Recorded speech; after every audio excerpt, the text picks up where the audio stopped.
The resurrection of the dead in Judaism. The Rambam, I think this is how you say it, Maimonides, compiled what he refers to as the Shlohah Asar Ikkarim, the 13 fundamental principles of the Jewish faith, as derived from the Torah. Rambam refers to these 13 principles of faith as the fundamental truths of our religion and its very foundations. Number 13 of the 13 fundamental principles is the belief in the resurrection of the dead, which is a real, even from the Christian standpoint, Jesus rose from the dead, and Jesus, his good friend Lazarus, he'd been dead 4 days. He raised him from the dead, which led to the shortest verse in the New Testament, in the Gospels. Jesus wept. That's all. One verse. Jesus wept. And he did after raising Lazarus because people still didn't believe who he was. I thought that was an interesting tidbit. Ezekiel 1 and 10 are together a vision. Again, I'm reading from the book God dictated to me, Isaiah 53 and the day of the Lord. And as you can see, this doesn't really have much to do, if anything, with Isaiah 53 and the day of the Lord. There's a lot of other information in there that he taught me and had me write. Keith, go to your computer. Keith, do this. Write this down or type this. He'd always say, right. Ezekiel 1 and 10 are together a vision of the resurrection of the spirits of the dead to heaven. The creatures later identified as cherubs, which is a type of angel, they're on the ark, with the spirit are going to and fro, east, west, north, and south, adding eyes to themselves and to the wheels, and taking them to the platform of heaven at the entrance of the eastern gate of the house of the Lord, with the presence of the God of Israel above them. All of Israel, whose name will endure in the heaven God is creating, that are righteous and in right standing with God, are the eyes of the eyes on the cherubs and in the wheels. The eyes represent the eyes of the spirits of the dead, a spiritual heaven. Now, back in antiquity and even into the Middle Ages, that wasn't a great thought, so to speak, because everybody feared the God. I mean, they felt like everything that bad that happened to anybody was because God was angry. Just angry. And they had no knowledge of science or medicine. And yet they missed their loved ones so much. And so they'd go out to the cemetery or they'd go out to the grave plot and just look at it, and they would wish that loved one would just rise up out of the dirt and be them again, not in spirit. I mean, that's just what it was. I mean, it was an age of ignorance of the highest order. People couldn't read. There were no schools to speak of. They were like, everybody acted on emotion. And, and your basic personality from your soul, like a mean old soul, this and that. And not a lot of reasoning capabilities.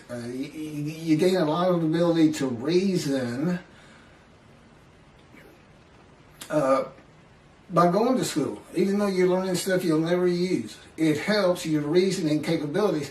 And, that's when everything changes. You have to read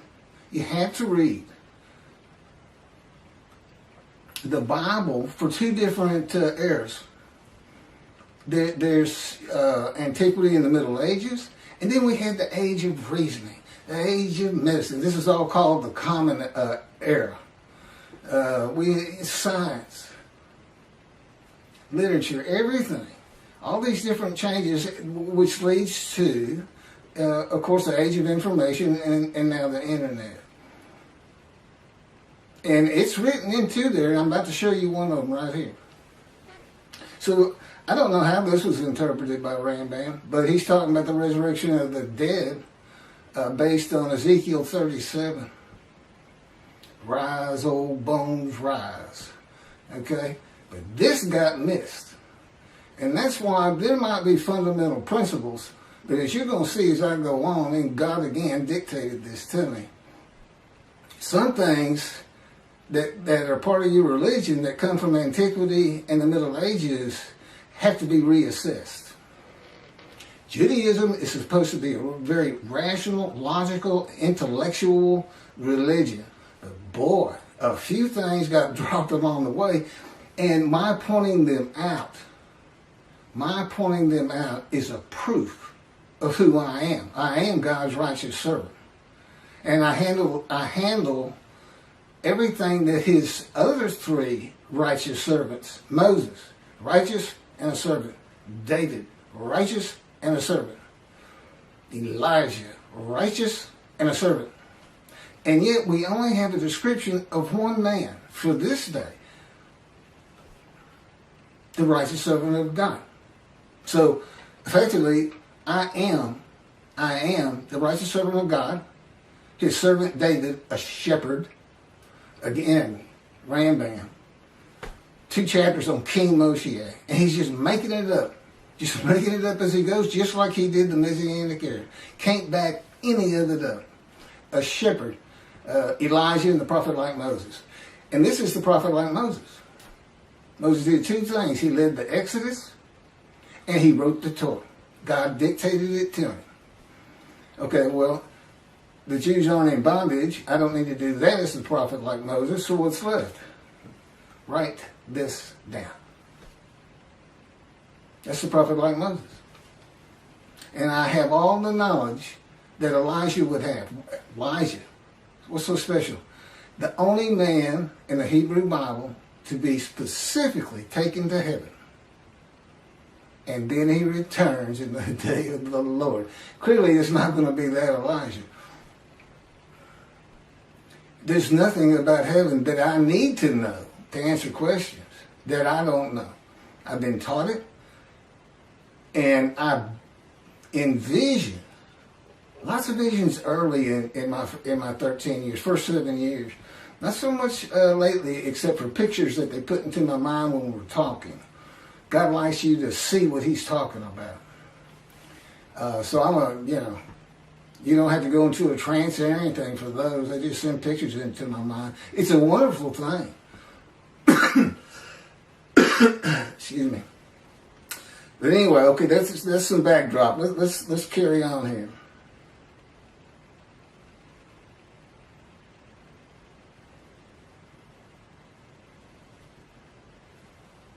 Okay, there's the eyes. Okay, a spiritual heaven. That's where I left off. And this is Isaiah 65, verse 17 through 18.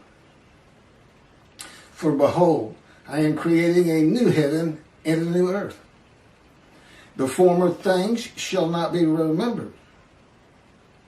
And I know why that is and how it occurs. They shall never come to mind.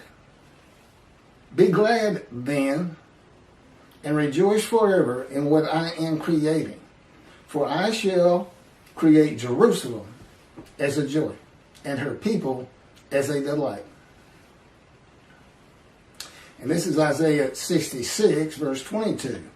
For as the new heaven and the new earth, which I will make, shall endure by my will, declares the Lord, so shall your seed and your name endure. Spiritual heaven. God, what's this all about? What are you doing? I'm going to make a new earth and a new heaven. The new heaven is the spirits of the Jewish people. With the name Israel endures. Considered angels. The angels Israel. is how he refers to it. That's what makes it a new heaven, a new host of angels. So, in the new earth, the same story again. You get to watch it. You get to watch it, Jewish people. You don't want to miss heaven. Now, I've been there. Generally, I can still sense my body, but I've been there in pure spirit. And but he tells me you'll feel your body, your physical form, but he's going to have another chosen.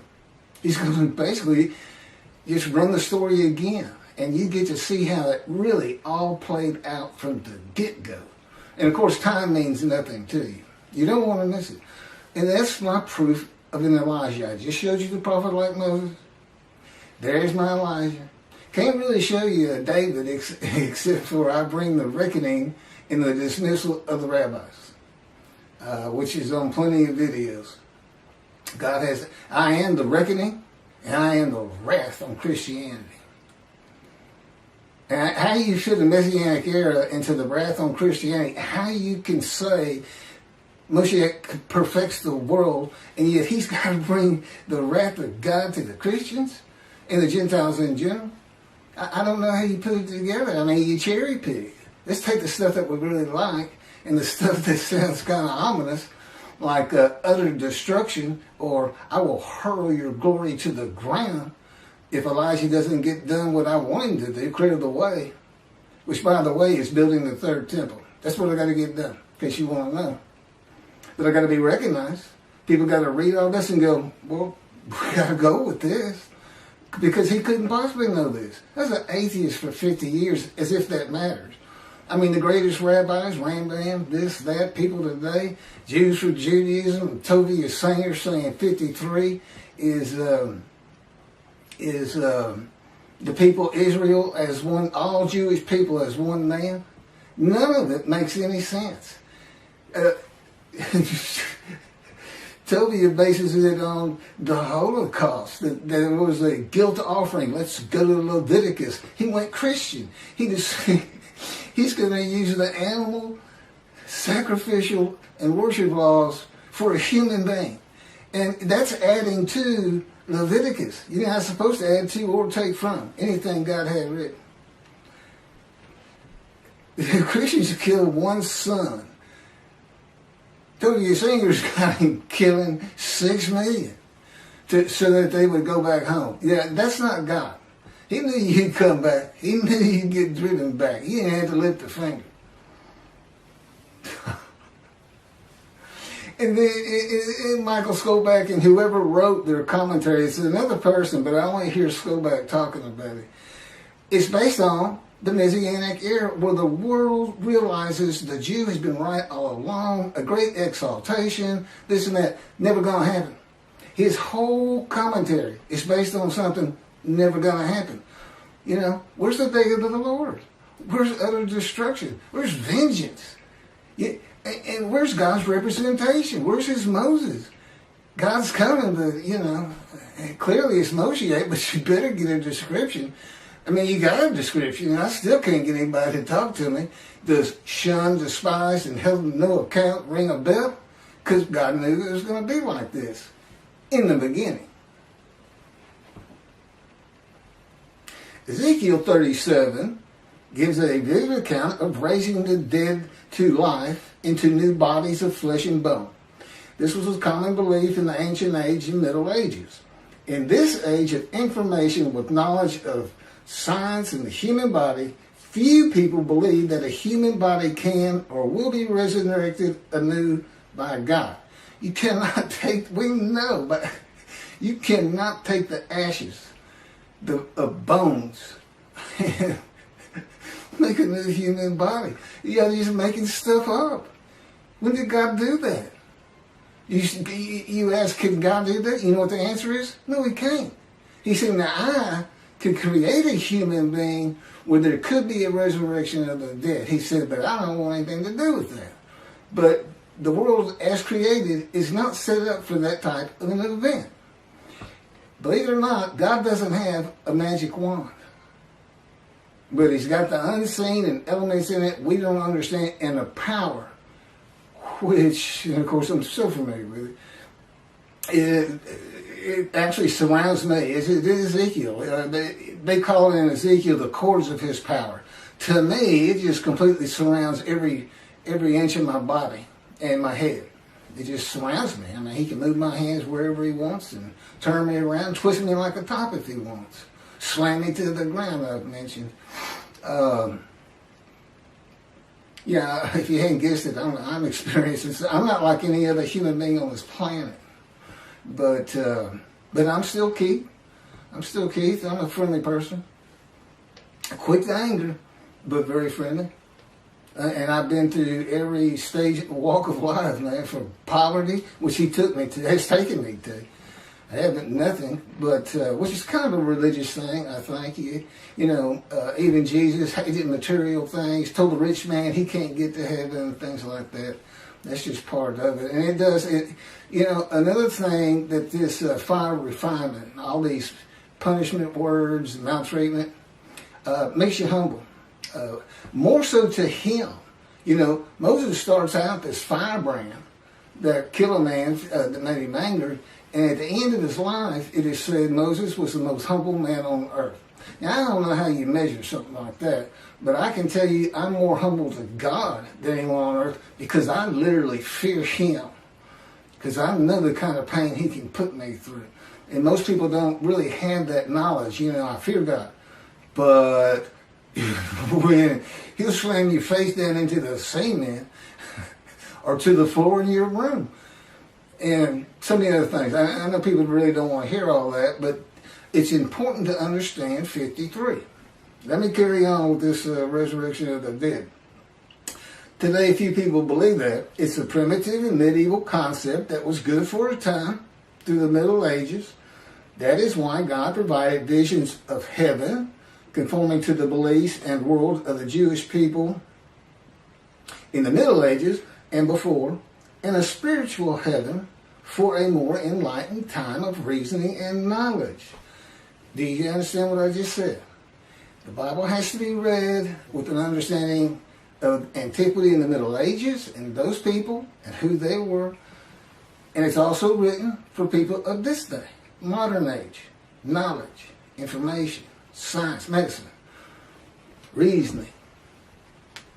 You can't just say, or sages say. Well, do you agree with it? That's the next question.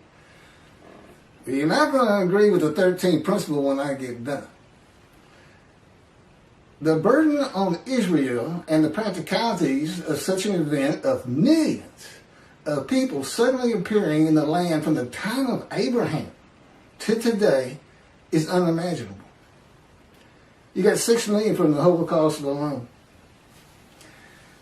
Many would be illiterate and savage, and few would be trained to work in this society. This would include the Israelites for 400 years as slaves in Egypt. What are you going to do with those people? Run. God says run. This is what you're going to do. It'll scare you to death. All would have to be housed and fed and educated, illiterate and savage. It'd be a prophecy that destroys the government of the state of Israel. I don't even know if you could fit them all in. From the Israelites in Egypt to the Holocaust, since the Holocaust. I know it's millions. I just wonder if you could start hitting 1 billion. I don't know. It's a ridiculous concept. And when I sit there and I watch and I listen and I hear rabbis do this, I understand why God dismissed them. Basically, you're going to have to get all this straight. If you want to remove yourself from dismissal, rabbis, and enter the scroll of remembrance of Malachi 3, which is what takes you to heaven, if you want to remove that, you better go read these books. It's just 2 of them. One of them is my life, the life of God's righteous servant by Isaiah 53, and that's to show how I fit the verses. That's what it's all about. And then that's the first 7 chapters. There's 14 or 15, and then God speaks to me. And from that point, it's all about him and me. It's pretty interesting. It was a pretty interesting time. And it continues, and I guess at the end of my life or at some point, we're going to do it again for the finale until he decides that it's time for me to die, that's how I'm going to die. He's just going to make the decision like he did with Elijah.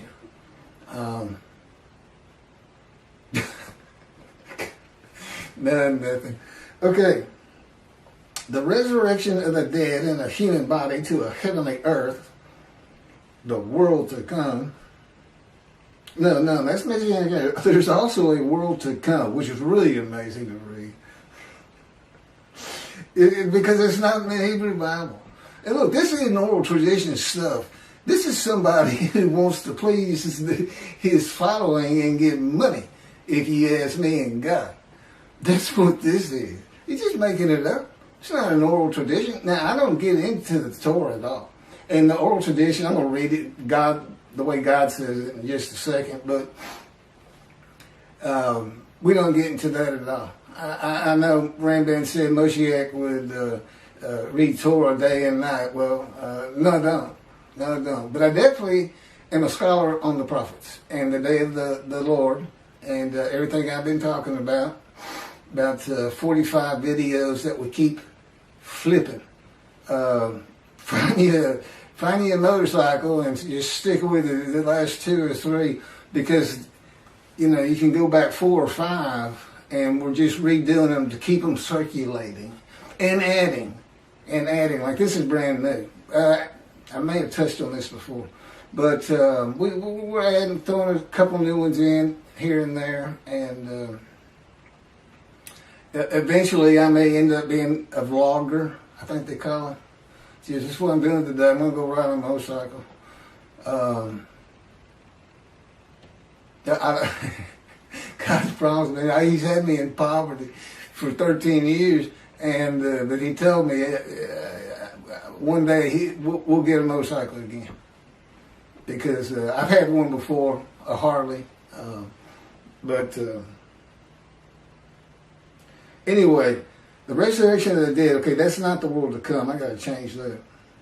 And you say, wait a minute, God dictated that. Why you got to change it? That's to tell you I still had to live the human experience.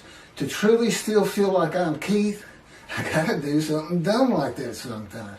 I still got to forget things. Yeah, I got to live the human experience. And of course, my response is, why? Don't want to live the human experience. God says, I decide all things, thank you. So anyway, we have a good relationship. He's got a great humor and a personality far different than you get from the Hebrew Bible. Because it was meant for, first and foremost, antiquity. You're supposed to be angry. You're supposed to be, that's it, putting a plate on all of y'all because David failed a test of mine. He took a census. That kind of thing. But he's really a joy to be around. He doesn't like to talk that much, but the angel of his presence, the Holy Spirit, he does. And sometimes he'll talk, and it sounds like it's a guy. But then I can tell it's not.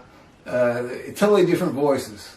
Totally different. He's got a voice of a 5-year-old. I sometimes tell him it sounds more like a cartoon than me. But and God just sounds like a very mature man. He doesn't really talk to me that much, except when he's tormenting me and torturing me. Oh, that's what I asked him.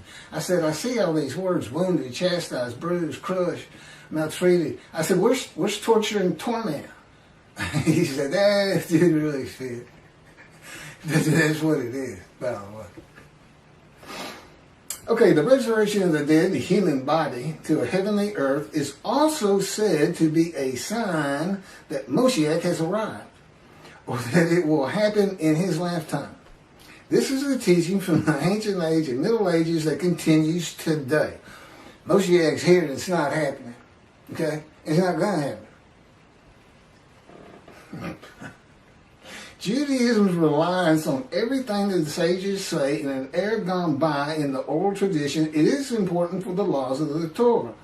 But the Talmud's stories, opinions, and commentaries outside of that have to be viewed in light of this age of reasoning and knowledge.